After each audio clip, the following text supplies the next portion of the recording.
ब्रह्मा जी की पूजा क्यों नहीं होती है? तो जानिए क्या कारण है। बहुत बड़ी कारण है। ब्रह्मा जी ने स्वयं सरस्वती माँ को जन्म दिया, उत्पन्न किया और उन्हीं पर मोहित हो गया। कामदेव उन पर ऐसा प्रभाव डाला कि वो अपने पुत्री पर ही मोहित हो गया और पुत्री के साथ ही विवाह करने लगा। तो उनके पुत्र मरीचि ने उसे रोका और कहा, तम धर्मे कृतमतिं विलोक्य पित्रं सुतः मरीचि मुख्या मुनयो विश्वभाते प्रत्यबोधनः। ऐसा अधर्म मैं संकल्प करते देखकर पुत्र मरीचि आदि ऋषियों ने उन्हें विश्वास पूर्वक समझाया, पिताजी आप समर्थ हैं, फिर भी अपने मन में उत्पन्न हुए कामदेव को न रुक कर पुत्री गमन जैसा दुष्तर पाप करने का संकल्प कर रहे हैं। ऐसा तो आपसे पूर्ववर्ती किसी भी ब्रह्मा ने नहीं किया और नहीं कोई करेगा आगे। ठीक है, आप जैसे तेजस्वी पुरुष को ऐसा काम शोभा नहीं देता, क्योंकि आप लोगों के आचरणों का अनुसरण करने से ही तो संसार का कल्याण होता है। फिर भी ब्रह्मा जी को कामदेव ने इतना आतुर किया कि अपने पुत्र ऋषियों को समझाने के बाद भी उन्हें कुछ समझ नहीं आया और वो काम आतुर होकर माँ सरस्वती से विवाह कर लिया।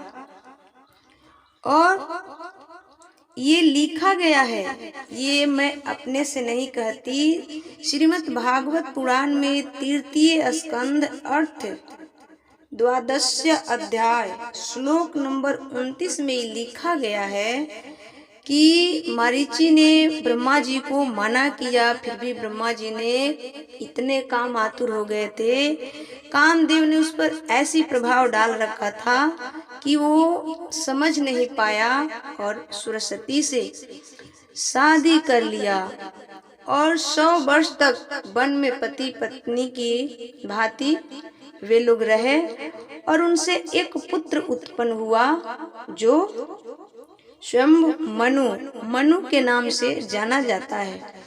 तो कामदेव ऐसा है कि किसी को भी गलत रास्ते पर ले जा सकते हैं। तो कामदेव से बचने के लिए एक ही उपाय है कि मेरे भगवान श्री कृष्ण के शरण ग्रहण कर लो।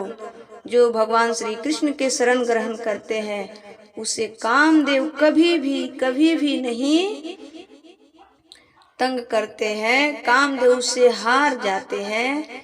इसलिए कहते हैं कि भगवान श्री कृष्ण की चरणों की शरण ग्रहण कर लो और सारी दुनिया के प्रपंच से बच जाओगे। दूसरा कोई उपाय नहीं है कामदेव से बचने के लिए।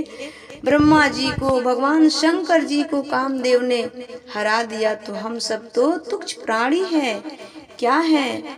अब जब ब्रह्मा जी को उनके पुत्र ने मरीचि इत्यादि ने ऐसे वचन कहा, अपने पुत्र मरीचि आदि प्रजापतियों को अपने सामने इस प्रकार देख प्रजापतियों के पति ब्रह्मा जी बड़े लज्जित हुए।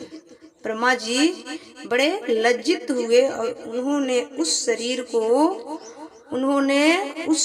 को उसी समय छोड़ दिया। तब उस घोर शरीर को दिशाओं ने ले लिया, वही कुहरा हुआ जिसे अंधकार भी कहते हैं।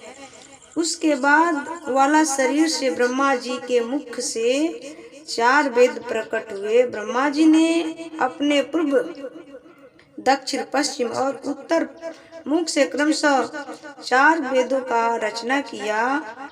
आयुर्वेद जिसे चिकित्सा शास्त्र कहते हैं, जिसे आजकल लोग डॉक्टरी का कोर्स करते हैं, मेडिकल साइंस जो है वो हमारा आयुर्वेद से ही है, कहीं अलग से नहीं है।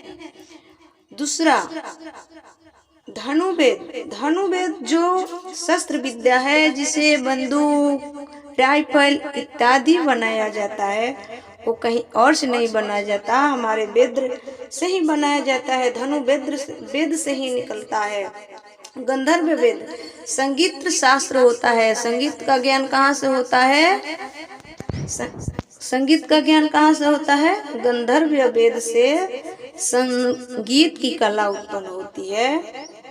और स्थापत्य वेद शिल्प कला विद्या, जो मूर्ति बनाना इत्यादि सब को बनाना, ये भी हमारे वेद से ही उत्पत्ति हुआ है। वेद से ही इसका भी विद्या मिलता है। और 5वां वेद पुराण रूप बनाया श्री ब्रह्मा जी ने। लेकिन उन्होंने एक ही गलती किया, जिसकी वजह से उनकी पूजा कहीं भी नहीं होती है। इसलिए कहा जाता है कि कामदेव से बचना है तो भगवान श्री कृष्ण के शरण में आ जाओ।